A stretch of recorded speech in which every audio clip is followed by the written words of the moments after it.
तो बच्चों हम एक बहुत ही नया टॉपिक स्टार्ट करने वाले हैं, नया चैप्टर स्टार्ट करने वाले हैं, अकाउंटिंग इक्वेशन। इसके पहले जो हमने पढ़ा वो अकाउंट्स की थ्योरी बेस था, थ्योरी से रिलेटेड टॉपिक्स थे, जिसमें अकाउंट्स क्या होता है, अकाउंट्स की टर्म्स क्या होती हैं, वो चीज़ हम समझ रहे थे, कुछ उसके प्रिंसिपल्स वगैरह हमने समझे थे। लेकिन अब एक ऐसा टॉपिक लेने जा रहे हैं जो थ्योरी बेस नहीं है, एक न्यूमेरिकल बेस है, जिसमें हमें न्यूमेरिकल करना है, सवाल करना है, और काफ़ी इंटरेस्टिंग चैप्टर होता है। यदि आप इसको थोड़ा समझने की कोशिश करेंगे तो बहुत मजा आएगा पढ़ने में। और अकाउंटिंग इक्वेशन की एक छोटी सी डेफिनेशन हम ले लेते हैं। Accounting equation equation is a mathematical expression which shows that assets and liabilities of a firm are equal. तो अकाउंटिंग इक्वेशन वो हमें बताती है कि जो असेट्स होती है वो और लायबिलिटी होती है वो हमेशा इक्वल होती है। यदि हम उसको एक मैथमेटिकल फॉर्म में बताएं तो assets is equal to liabilities plus capital. यहाँ पे ध्यान रखना है कि लायबिलिटीज जो है वो तो लायबिलिटीज है, जो कैपिटल है वो भी बिजनेस की लायबिलिटी होती है, क्योंकि कैपिटल जो होती है वो बिजनेस की नहीं होती, बिजनेस मैन की होती है। तो यहाँ पर हमेशा लायबिलिटीज के साथ हमें कैपिटल भी दिखाना है, कैपिटल भी एक लायबिलिटी होती है और लायबिलिटीज तो लायबिलिटीज होती है, और हमेशा इन दोनों का जो टोटल होता है वो असेट्स के बराबर होता है। तो इसीलिए एक अकाउंटिंग इक्वेशन बन जाती है, और ये हमेशा हर ट्रांजैक्शन के बाद ये दोनों सेम चलते हैं, यानी कि जितनी आपकी असेट्स होगी उतनी ही लायबिलिटीज और कैपिटल का टोटल होगा, इसमें कभी भी कोई डिफरेंस नहीं आएगा। तो एक अकाउंटिंग इक्वेशन मैथमेटिकल एक्सप्रेशन हुआ। अब हमारे साथ प्रॉब्लम होगी कि क्या क्या असेट्स होती है, क्योंकि हम फर्स्ट टाइम अकाउंट्स पढ़ रहे हैं। तो जनरली एक नॉर्मल बिजनेस की बात करें तो नॉर्मल बिजनेस में जो असेट्स होती है उसमें सबसे पहले होता है cash in hand, cash at bank. Cash in hand जो हमारे पास कैश जो हाथ में है या दुकान में जो कैश रखा हुआ है। कैश एट बैंक जो बैंक में जो कैश हमारा जमा किया हुआ है। स्टॉक जो दुकान में गुड्स रखा हुआ है। डेटर्स, हमने डेटर्स पहले पढ़े थे, वो डेटर्स जिन लोगों को हमने क्रेडिट में सेल किया हुआ है, जिनसे हमें पेमेंट लेना है, वो हमारे डेटर्स हैं। और जब तक वो पेमेंट हमें नहीं करेंगे हम उसको अपनी असेट्स मानते हैं, क्योंकि हमें उनसे पैसा लेना है। जैसा कि हमने पढ़ा, असेट्स के बारे में पहले भी पढ़ा, असेट्स का मतलब होता है व्हाट वी ओन, हमारी जो चीजें हैं, हमारी खुद की जो चीजें हैं, जो हमें हमारी है या हमें किसी से लेना है। तो डेटर्स भी उसी में आता है, जो हमें उनसे पैसा लेना है, जो हमने उसको उधार माल बेचा था, पहले हम पढ़ चुके हैं, क्रेडिट सेल किया था। एक और वर्ड इसमें हम बिल्स रिसीवेबल ले रहे हैं, ये एक आगे जाकर के हम एक पूरा चैप्टर पढ़ेंगे तो उसमें इसकी डिटेल समझेंगे। बिल रिसीवेबल एक असेट्स होती है, वो डेटर्स जो हमें पेमेंट करना है जिन लोगों को, वो एक हमें रिटर्न डॉक्यूमेंट देते हैं, एक रिटर्न एग्रीमेंट देते हैं जो ये बताता है कि वो 1 महीने बाद या 2 महीने बाद हमें पेमेंट कर देंगे, तो वो बिल रिसीवेबल बन जाता है। यहाँ ध्यान रखिए, ये बिल रिसीवेबल डेटर्स का ही एक पार्ट होता है, डेटर्स ही हमें बिल रिसीवेबल देते हैं। डेटर्स वो जिनसे हमें पेमेंट लेना है, तो वो जब एक रिटर्न सर्टिफिकेट, एक रिटर्न डॉक्यूमेंट हमें दे देते हैं तो बिल रिसीवेबल हो जाता है। इसी तरह से बिजनेस में आगे चले तो फर्नीचर बिजनेस की एसेट्स हो सकती है, मशीन हो सकती है, बिल्डिंग, कंप्यूटर, व्हीकल्स, या फिर एक नई चीज यहाँ पर हम आ जाए तो प्रीपेड एक्सपेंसेस। प्रीपेड एक्सपेंसेस जैसे आप मोबाइल वगैरह यूज करते हो तो उसमें एक प्रीपेड मोबाइल भी होता है। तो प्रीपेड एक्सपेंसेस में भी जैसे ही प्रीपेड मोबाइल होता है जिसमें हम पहले से बैलेंस डलवाते हैं, फिर उसके बाद 1 महीने तक जितने दिन का हमने बैलेंस डलाया उतने महीने हम उसको यूज करते रहते हैं। तो इसी तरह से एक प्रीपेड एक्सपेंसेस होता है जो हम पहले से पेमेंट कर देते हैं। यदि हमने किसी को 2 महीने की सैलरी एडवांस दे दी तो वो एक प्रीपेड एक्सपेंसेस हो गया, काम नहीं लिया हमने लेकिन सैलरी एडवांस दे दी। इसी तरह से कोई कमीशन हमने किसी को काम करने से पहले दे दिया तो ये प्रीपेड एक्सपेंसेस हुआ। तो इस तरह के कोई भी एक्सपेंसेस जो हमने किसी को पहले से दे दिए, उसको उससे काम लेना बाकी है, तो ये भी जब तक वो व्यक्ति हमारा काम नहीं करेगा तब तक हम इसको अपनी असेट्स मानेंगे। इसी तरह से एक होता है अक्रूड इनकम। अक्रूड इनकम वो होती है जो इनकम हमने अर्न कर ली है, income earn but not receive, जो हमने कमा तो लिए लेकिन हमें मिली नहीं है, मिलना बाकी है, तो वो भी जब तक नहीं मिलेगी हम उसको एक अपनी असेट्स ही मानते हैं। तो इस तरह से जब हम ये इक्वेशन करेंगे तो assets is equal to liabilities plus capital होता है। तो असेट्स में जनरली किसी एक बिजनेस में ये असेट्स हो सकती है, कैश हो सकता है, बैंक बैलेंस हो सकता है, stock, debtor, bill receivable, furniture, machine, building, computer, vehicles, prepaid expenses, accrued income वगैरह, ये जनरली एक बिजनेस में ये असेट्स हम यूज करते हैं। जो हम क्वेश्चन करेंगे टीएस ग्रेवाल की बुक के करेंगे, उसमें मैक्सिमम क्वेश्चन जो है वो इन असेट्स में कवर्ड हो जाएंगे। इसके बाद हम चले तो लाइबिलिटीज क्या होती है, तो लाइबिलिटीज में आ जाए तो क्रेडिटर्स, जस्ट डेटर्स के अपोजिट। जिन लोगों को हमने क्रेडिट में सेल किया था वो हमारे डेटर, और जिन लोगों से हमने क्रेडिट में परचेस किया था वो हमारे क्रेडिटर, जो हम पहले पढ़ चुके हैं। तो ये हमने क्रेडिट में परचेस किया, जो आज नहीं तो कल हमको उसका पेमेंट करना है, हमारी लाइबिलिटीज है। सिमिलर बिल्स पेबल होता है। बिल्स पेबल की बात करें तो वो क्रेडिटर्स का ही एक पार्ट होता है, जिनमें हम क्रेडिटर्स को एक एग्रीमेंट, एक रिटर्न एग्रीमेंट देते हैं, जिसमें बताते हैं कि हम आपको 1 महीने या 2 महीने बाद पेमेंट कर देंगे। एक रिटर्न एविडेंस होता है जो क्रेडिटर्स का एक पार्ट होता है, वो बिल्स पेबल होता है। आगे हम इसका बिल रिसीवेबल और बिल्स पेबल का एक पूरा पार्टिकुलर एक चैप्टर हमें अलग से मिलेगा, उसमें हम और उसको डिटेल में पढ़ेंगे। बैंक ओवरड्राफ्ट, यदि बैंक से हमने जितना डिपॉजिट किया उससे ज्यादा निकाल लिया है तो वो हमारा ओवरड्राफ्ट हो गया, बैंक ओवरड्राफ्ट। तो ये भी एक हमारी लाइबिलिटीज है, क्योंकि हमें बैंक को रीपे करना है। इसी तरह से आउटस्टैंडिंग एक्सपेंसेस, ये जस्ट अपोजिट प्रीपेड एक्सपेंसेस का अपोजिट होता है आउटस्टैंडिंग। प्रीपेड में हम किसी को टाइम से पहले पेमेंट कर देते हैं, जैसे 2 महीने की सैलरी हमने पहले से दे दी, लेकिन यहाँ पे उल्टा हुआ कि 2 महीने की सैलरी देना बाकी, काम करवा लिया लेकिन सैलरी देना बाकी है। तो ये एक लाइबिलिटीज हो गई हमारी, जो अब हमें उस एम्प्लॉय को या उस वर्कर्स को जो भी सैलरी का पेमेंट करना बाकी है। इसी तरह से हम आगे चले तो एक अनअक्रूड इनकम आता है। अनअक्रूड इनकम को एडवांस इनकम भी बोलते हैं हम। जो अनअक्रूड इनकम होता है वो हमें बताता है कि हमें वो इनकम मिल गई है जो हमने काम नहीं किया है, मतलब इनकम रिसीव्ड इन एडवांस। तो ऐसी इनकम जो एडवांस में मिल गई है, पहले से मिल गई है, वो अनअक्रूड इनकम है। अब हमारी लाइबिलिटीज है कि हम उस व्यक्ति को जिससे हमने वो इनकम रिसीव कर ली है उसको काम करके दें, इसलिए जब तक हम उसका काम नहीं करते तब तक ही हमारी लाइबिलिटीज बनी रहती है। और इसके अलावा एक लोन वगैरह भी हो सकता है हमारी लाइबिलिटीज में, बैंक से लोन लिया हो या हमने किसी अपने रिलेटिव से लोन लिया हो तो वो भी हमारी लाइबिलिटी हो सकती है। तो जब हम सवाल करने जाएंगे तो हमें असेट्स में ये चीजें मिल सकती है, और ये जरूरी नहीं कि किसी एक सवाल में ये सब चीजें मिले, इसमें से हो सकता है 4 चीजें मिले, 5 चीजें मिले, लेकिन इन्हीं में से मिलेगी। और लाइबिलिटीज की बात करेंगे तो लाइबिलिटीज में ये सब चीजें आ जाएंगी। और कैपिटल की बात करें जो हम पहले भी पढ़ चुके हैं, जो ऑनर्स का इन्वेस्टमेंट होता है इन द बिजनेस, तो जो ऑनर खुद बिजनेसमैन अपने बिजनेस में जो इन्वेस्ट करता है वो उसकी कैपिटल होती है। और जैसा कि हमने बताया वो भी बिजनेस की नहीं होती, बिजनेसमैन की होती है, इसलिए वो भी लाइबिलिटीज के साथ ही रखी जाती है। तो यहाँ पर हम बात करें तो ये इक्वेशन से हमें सवाल करना है, assets equal to liabilities plus capital. तो असेट्स हमारी लाइबिलिटीज और कैपिटल के टोटल के बराबर ही रहेगी और हमेशा रहेगी। यदि हम कोई भी क्वेश्चन करते हैं तो उसमें हमेशा ये सेम चलती रहेगी। तो आपको ये याद रख लेना है, ये नोट कर लेना है कि असेट्स क्या क्या हो सकती है हमारी, लाइबिलिटीज क्या क्या हो सकती है। और ये जब जितनी भी इनमें से जो भी चीजें दिखेंगी, जब हम ये असेट्स वाला साइड लिखेंगे तो ये नाम इस तरफ लिखेंगे और ये वाले जो लाइबिलिटीज वाले नाम है वो लाइबिलिटीज के साथ लिखेंगे। इसमें फिर वही मैं बात बता रहा हूँ आपको कि जरूरी नहीं है कि सब चीजें एक क्वेश्चन में हो। ये किसी क्वेश्चन में इसमें से 2 आइटम हो सकती है, किसी में 3 आइटम हो सकती है, हो सकता है किसी में 1 ही आइटम हो, लेकिन इन्हीं में से रहेगी। और कैपिटल जो बिजनेस ऑनर्स, जो बिजनेस का ऑनर है, जिसने खुद ने अपने ओन सोर्सेस से जो इन्वेस्टमेंट किया बिजनेस में, वो कैपिटल रहेगी। तो इस तरह से अकाउंटिंग इक्वेशन हमारी रहेगी। न्यूमेरिकल चालू करने से पहले, न्यूमेरिकल सवाल शुरू करने से पहले हम थोड़े से एक चीज पे डिस्कस कर लें, टाइप्स ऑफ अकाउंट्स। तो यहाँ पर हम देखें तो 3 तरह के अकाउंट्स होते हैं, पर्सनल अकाउंट्स, रियल अकाउंट और नॉमिनल अकाउंट। इसको हम नेक्स्ट चैप्टर में बहुत ज्यादा डिटेल में और अच्छे से पढ़ेंगे, लेकिन अभी थोड़ा सा शॉर्ट में हम इनको समझ लें। इनके रूल रेगुलेशन वगैरह भी होते हैं जो हम आगे नेक्स्ट चैप्टर में देखेंगे।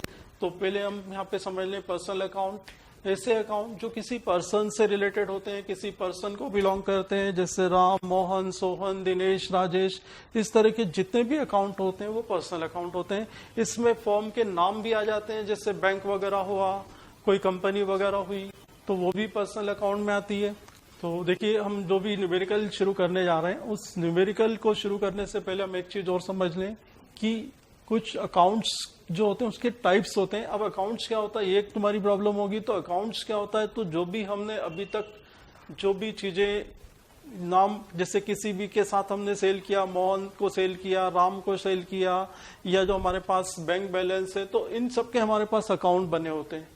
तो ऐसे जो भी सैलरी का पेमेंट कर रहे हैं या रेंट का पेमेंट कर रहे हैं या वेजेस का पेमेंट कर रहे हैं, तो इन सबके हमारे पास अकाउंट होते हैं। तो वो अकाउंट, जो इतने सारे अकाउंट होते हैं, अब उन अकाउंट को हम क्लासिफाई करेंगे कि वो अकाउंट किस तरह के होते हैं। तो उसमें 3 तरह के बेसिक अकाउंट होते हैं, एक पर्सनल अकाउंट, एक रियल अकाउंट, एक नॉमिनल अकाउंट। इसके बारे में हम नेक्स्ट चैप्टर में और डिटेल में पढ़ेंगे, लेकिन अभी जो है शॉर्ट में समझ लें, पर्सनल अकाउंट जो होता है वो व्यक्तियों से रिलेटेड होता है, पर्सन से रिलेटेड होता है। राम, मोहन, सोहन, दिनेश, राजेश, इस तरह के जितने भी व्यक्ति हैं जिनसे हमने बिजनेस के कोई ट्रांजेक्शन्स किए हैं, जिनसे हमने बिजनेस में कुछ लेन देन किया है, कुछ सेल परचेज किया है, वो हमारे एम्प्लॉय हो सकते हैं। तो वो जितने भी अकाउंट है वो पर्सनल अकाउंट होते हैं।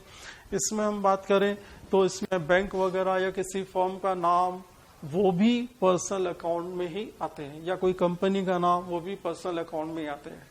आगे हम और डिटेल में पढ़ेंगे कि पर्सनल अकाउंट जो होते हैं वो भी 3 तरह के होते हैं, वो हम और डिटेल में पढ़ेंगे आगे।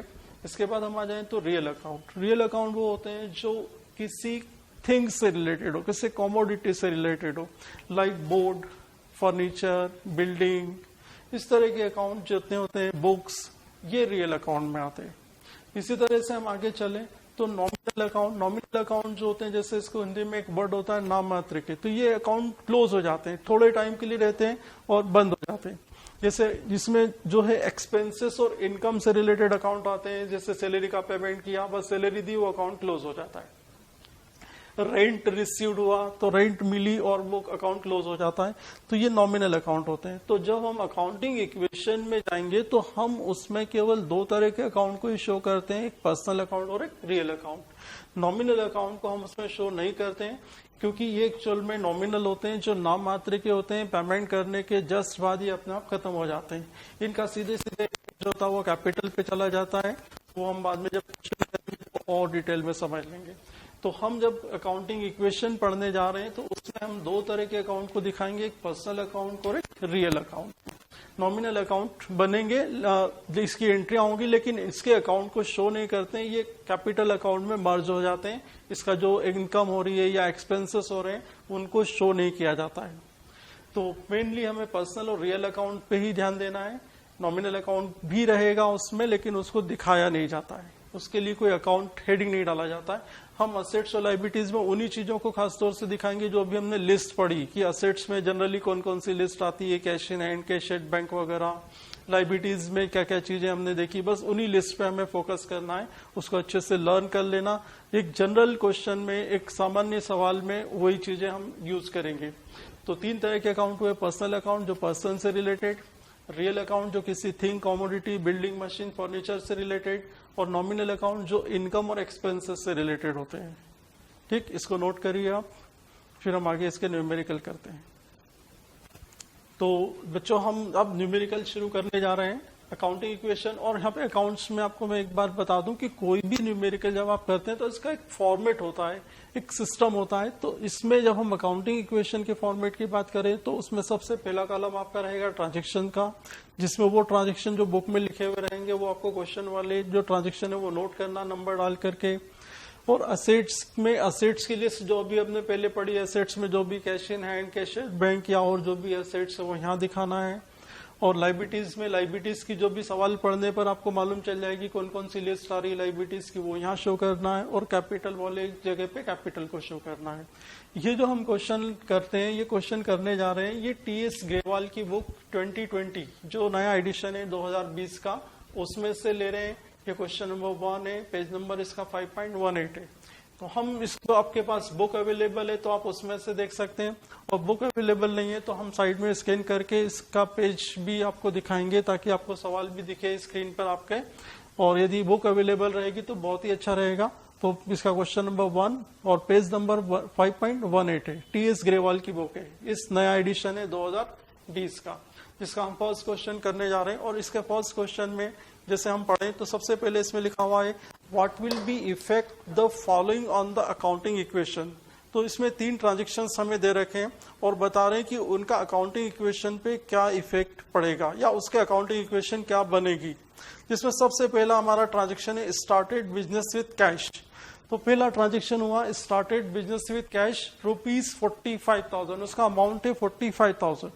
तो अब हमने ये जो ट्रांजेक्शन पढ़ा स्टार्टेड बिजनेस विद कैश, तो अब हमें इसमें देखना है कि इसमें क्या असेट्स है, क्या लाइबिलिटीज है, क्या कैपिटल है। तो जैसा हमने पढ़ा शुरू में कि जब हम बिजनेस स्टार्ट करते हैं तो जो उसमें अमाउंट इन्वेस्ट करते हैं वो हमारी कैपिटल होती है।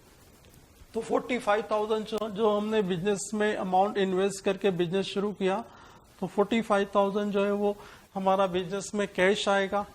तो एक असेट्स में एक हमें कैश वाली असेट्स का नाम लिखना पड़ेगा और इस तरफ जो है एक कैपिटल के नीचे कैपिटल के ही नाम आ जाएगा, क्योंकि कैपिटल है जो हम बिजनेस में लगा रहे हैं वो हमारी कैपिटल है। तो अभी इस फर्स्ट ट्रांजेक्शन से जो बिजनेस स्टार्ट कर रहे हैं हम उस 45,000 से, तो कैश 45,000 और उतना ही अमाउंट कैपिटल में भी दिखाएंगे हम 45,000। तो इस तरह से जो फर्स्ट ट्रांजेक्शन है उसमें 2 अकाउंट हमारे सामने आ रहे हैं, एक कैश और एक कैपिटल। तो कैश के सामने हमें लिखना है 45,000 और यहाँ पे जब हम ट्रांजेक्शन की बात करेंगे तो वो जो ट्रांजेक्शन जो बुक में लिखा हुआ है वही ट्रांजेक्शन यहाँ पे हमें लिखना है। जैसे ये बिजनेस स्टार्ट करने वाला ट्रांजेक्शन है तो यहाँ पर हम लिख देंगे बिजनेस स्टार्टेड। यदि आप ट्रांजेक्शन के नंबर भी डाल देंगे तो भी चल जाएगा। तो बिजनेस स्टार्ट कर रहे हैं कितने अमाउंट से, 45,000 से। तो 45,000 से जो हमने बिजनेस स्टार्ट किया तो कैश में भी 45,000 आ जाएगा और सेम अमाउंट कैपिटल के सामने भी हम दिखाएंगे 45,000। इसके बाद आगे जो भी एसेट्स आएंगे हम उसकी लिस्ट इसमें जोड़ते जाएंगे और उसका अमाउंट भी इसमें लिखते चलेंगे। सेकंड, इसमें आपकी ट्रांजेक्शन आ रही है open a bank account with the deposit of ₹4,500। तो बैंक में हमने डिपॉजिट कर रहे हैं 4,500, एक अकाउंट ओपन कर रहे हैं बैंक में। जब बैंक में हम अकाउंट ओपन करेंगे तो यहाँ पर एक असेट्स का नाम और आ जाएगा। बैंक में जो हम अमाउंट डिपॉजिट कर रहे हैं वो भी हमारी एसेट्स बन जाएगा। तो 4,500 डिपॉजिट करके हमने बैंक में अकाउंट खोला। तो यहाँ पर ध्यान रखना जो सेकंड ट्रांजेक्शन ये तो हुआ हमारा फर्स्ट ट्रांजेक्शन, जो यहाँ पर लिखेंगे हम बिजनेस स्टार्ट करने का। ये 45,000 से जो हमने बिजनेस स्टार्ट किया था। अब सेकंड ट्रांजेक्शन में आ जाएं तो सेकंड ट्रांजेक्शन में हमने डिपॉजिट कर रहे हैं बैंक में, डिपॉजिटेड इनटू बैंक, शॉर्ट में हम ट्रांजेक्शन यहाँ लिख सकते हैं। तो 4,500 हम बैंक में डिपॉजिट कर रहे हैं। जब हम बैंक में डिपॉजिट करेंगे तो उतना अमाउंट हमारा कैश में से डिडक्ट हो जाएगा, उतना कैश कम हो जाएगा और वो अमाउंट हमारे बैंक वाले अकाउंट में ट्रांसफर हो जाएगा। तो यहाँ पर फर्स्ट ट्रांजेक्शन में बैंक में कुछ नहीं था, लेकिन सेकंड ट्रांजेक्शन में जैसे हमने डिपॉजिट किया तो उतना अमाउंट हमारे कैश में से कम हो गया और वो बैंक में ट्रांसफर हो गया। तो हमेशा आप ये देखेंगे, अब जब हम इसको हमेशा फर्स्ट बार जब हम टोटल लगाएंगे तो 2 ट्रांजेक्शन लेके टोटल लगाएंगे, उसके बाद एक एक ट्रांजेक्शन लिखते जाएंगे और टोटल लगाते जाएंगे। तो ये जो बैंक में डिपॉजिट किया हमने, इसका इधर कोई इफेक्ट नहीं हुआ, मतलब कैपिटल में कोई चेंज नहीं आया। तो अब हम जैसे इसका टोटल करते हैं तो जो टोटल आएगा हमारा, इस कैश अब हमारे पास 45,000 में से 4,500 कम हो गया, तो कैश हमारे पास अब बचा 40,500 और बैंक बैलेंस बचा 4,500। और इस तरफ आ जाए तो अभी भी हमारी कैपिटल वही की वही है 45,000। तो यदि हम इसको दोनों साइड का टोटल देखें तो अभी भी इधर का टोटल भी 45,000 है और इधर का टोटल भी 45,000 है। यानी कि ये अकाउंटिंग इक्वेशन बता रही है कि एसेट्स हमेशा लायबिलिटीज और कैपिटल के इक्वल होती है। और ये जो टोटल होता है हम इसको यहां पर बताएंगे न्यू इक्वेशन, इसको नाम देंगे न्यू इक्वेशन। जब भी एक ट्रांजेक्शन होगा और उसका टोटल लगाएंगे तो उस टोटल को हम नाम देंगे न्यू इक्वेशन। इसी तरह से इसमें हमारे पास थर्ड ट्रांजेक्शन है, bought goods from Messrs Son and Company for ₹11,200। तो सन एंड कंपनी से हमने 11,200 का गुड्स परचेज किया, बॉट गुड्स।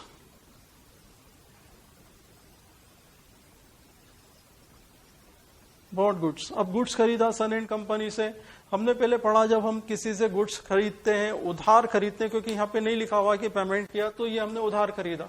और जब जिस व्यक्ति से हम उधार कोई सामान खरीदते हैं तो वो हमारा क्रेडिटर हो जाता है। तो यहाँ पर हमें क्रेडिटर्स, लाइबिलिटीज में क्रेडिटर्स का नाम और ऐड कर देंगे, और जो गुड्स खरीदा है वो हमारी एक असेट्स हो जाएगी, जिसको हम यहाँ पे नाम बोलेंगे स्टॉक। तो यहाँ पर हमें ध्यान रखना है कि जैसे हमने गुड्स खरीदा तो एक असेट्स और आ गई हमारी, लेकिन गुड्स का पेमेंट नहीं किया हमने, तो वो हमारी लाइबिलिटीज हो जाएगी, जिसको हम क्रेडिटर के नाम से शो करेंगे। तो यहाँ पर हमने जो गुड्स परचेस किया है मैसर सन एंड कंपनी से 11,200 का, तो गुड्स की लिस्ट में अभी तक गुड्स नहीं था, अभी तक स्टॉक नहीं था, शुरू के 2 ट्रांजेक्शन में स्टॉक नहीं था, इसलिए वहां पर 0 लिख देंगे। जब टोटल आया तो वो भी 0, लेकिन अब हमारे पास गुड्स का अमाउंट आ गया है 11,200। और ये जो गुड्स खरीदा ये हमने सन एंड कंपनी से खरीदा, मतलब उधार खरीदा, तो क्रेडिटर पहले ट्रांजैक्शन में नहीं थे, दूसरे ट्रांजैक्शन में नहीं थे, टोटल में भी नहीं आएंगे, लेकिन अब जैसे ही हमने गुड्स खरीदा तो उतने ही अमाउंट से अब हमारे क्रेडिटर्स भी आ जाएंगे। इस तरह से आगे हम पूरे ट्रांजैक्शन को चेक करें, पूरे जितनी भी आइटम है, तो कैश में कोई चेंज नहीं हो रहा है इस ट्रांजैक्शन से, बैंक में इस ट्रांजैक्शन से कोई चेंज नहीं हो रहा है। क्रेडिटर एक स्टॉक और एक क्रेडिटर्स 2 नए अकाउंट ओपन हो रहे हैं। जो हमने गुड्स खरीदा उससे स्टॉक बन जाएगा, जिससे गुड्स खरीदा, उधार खरीदा, वो हमारा क्रेडिटर बन जाएगा। और इसके बाद हम आगे कैपिटल वाली चीज पे आ जाएं, तो यहाँ पे कैपिटल में कोई चेंज नहीं होगा। कैपिटल में तभी चेंज होगा जब कोई प्रॉफिट होता है या लॉस होता है, या आप अपनी कैपिटल में से कुछ निकाल लेते हैं या कुछ एडिशनल कैपिटल लगाते हैं, तो ही कैपिटल में चेंज आएगा। प्रॉफिट होने पर, लॉस होने पर, या कैपिटल निकाल लेने पर, या कैपिटल एडिशनल कैपिटल इंट्रोड्यूस करने पर ही चेंज आएगा। जब तक ऐसा कुछ ना हो तो कैपिटल में कोई चेंज नहीं आएगा।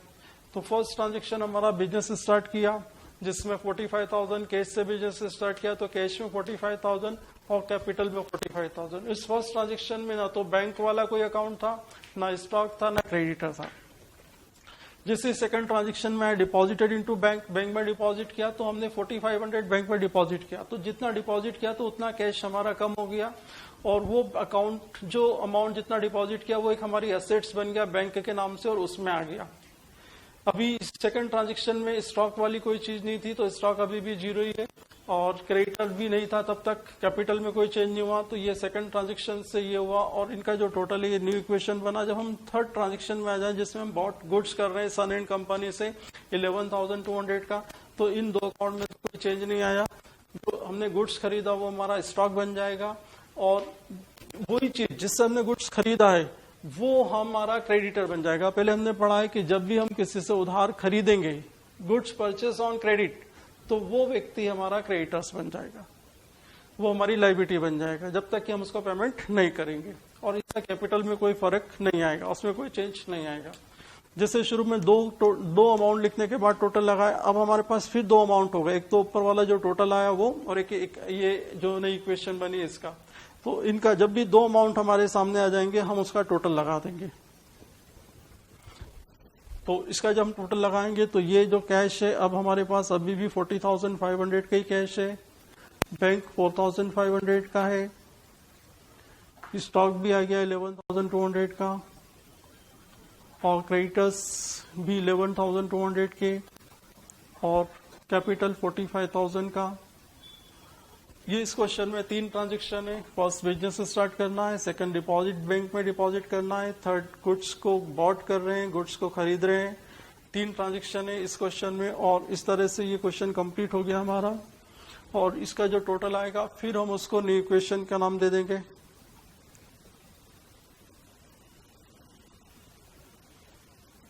और इनका जब आप दोनों साइड का टोटल करेंगे तो टोटल सेम हो जाएगा, इधर का टोटल और उधर का टोटल जैसे हम लगाएंगे, तो इधर भी टोटल 56,200 हो रहा है, और इधर का टोटल भी 56,200 हो रहा है। तो इस तरह से लास्ट में जब आप दोनों साइड का टोटल लगाएंगे तो हमेशा असेट्स आपकी लायबिलिटी प्लस कैपिटल के इक्वल रहेगी। तो ये अकाउंटिंग इक्वेशन इस तरह से हमें बनाना है। एक एक ट्रांजेक्शन देख करके हमें असेट्स में क्या क्या नाम आ रहे हैं, जो भी असेट्स की लिस्ट हमने पढ़ी उनमें से जो भी नाम आता जा रहा है उसको हम लिखते जाएंगे। लायबिलिटीज की जो भी लिस्ट हमने पहले पढ़ी है, देखी है, उसमें से जो भी नाम आ रहा है वो यहाँ लिखते जाएंगे, और कैपिटल यहाँ लिखते जाएंगे। तो जो हमने बिजनेस स्टार्ट किया तो उसमें कैश आया और वो जो बिजनेस स्टार्ट करते हैं वो हमारी कैपिटल होती है जब हम अपने पर्सनल सोर्सेज से जब भी अमाउंट इन्वेस्ट करते हैं। तो पहले ट्रांजेक्शन में कैश और कैपिटल आया, दूसरे ट्रांजेक्शन में हमने 4500 कैश बैंक में डिपॉजिट किया। अकाउंट्स में यहाँ पर एक चीज ध्यान रखना है कि जब हमें कुछ माइनस करना हो तो हम उसको ब्रैकेट में दिखा देते हैं, माइनस का साइन न लगाते हुए ब्रैकेट का साइन लगा देते। तो ब्रैकेट का साइन जहां भी है तो समझ जाना कि वो माइनस किया हुआ है। तो हमने जितना बैंक में डिपॉजिट किया उतना कैश में से कम हो गया और वो अमाउंट हमारा बैंक बैलेंस बन गया। उस तरफ बाकी चीजों में कोई अभी चेंज नहीं आया। तो जहां पे चेंज नहीं आएगा वहां हम 0 लिख देंगे, जब चेंज आएगा तब भी वहां पे कोई अमाउंट डालेंगे। तीसरे ट्रांजेक्शन में हमने गुड्स को बॉट किया, तो यहाँ पे कैश में कोई चेंज नहीं हुआ क्योंकि कैश में नहीं खरीदा हमने, बैंक में कोई चेंज नहीं हुआ, लेकिन गुड्स खरीदा है तो हमारा स्टॉक आ गया, स्टॉक में आ जाएगा 11,200 और जिससे हमने गुड्स खरीदा है वो हमारा क्रेडिटर बन जाएगा जब तक कि हम उसका पेमेंट नहीं करते, ये हमारी लाइबिलिटीज हो जाएगी। कैपिटल में कोई चेंज नहीं इसलिए वहां पे हम 0 लिख देंगे।